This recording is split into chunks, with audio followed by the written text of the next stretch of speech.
Hindi, tamis-tamis. Ang kanamit. As in, kanamit. Promise. As in, di ka mo minulsol. Oh, go girl, go na.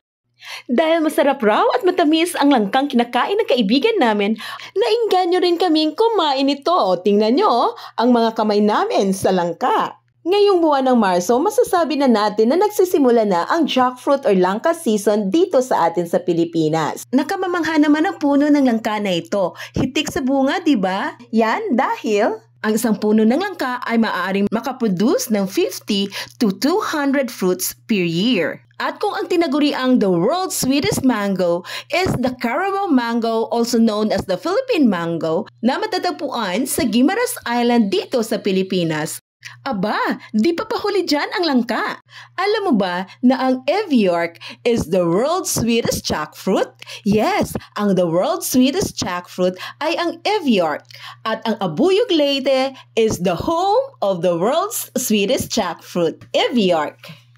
Ang hinog na langka ay masarap kainin na fresh. Pwede rin ito sa turon, halo-halo, or ginataan. Pero ang hilaw na langka ay ginagamit natin as a savory dish like ginataang langka or linagang baboy na may langka. Pati ang buto ng bunga nito ay masarap rin kapag linaga. Ang langka ay isa ring superfood with high nutrition. It is rich in fiber, vitamin C, potassium, and antioxidants. Maybe most of us are wondering, bakit madikit ang lagta o katas ng langka? Oh, ito nang sagot sa nakakaintrigang tanong na yan. Ang dagta o latex ng langka ay parang natural glue. Ginagamit ito ng puno para, una, protektahan ang sarili mula sa peste at sakit.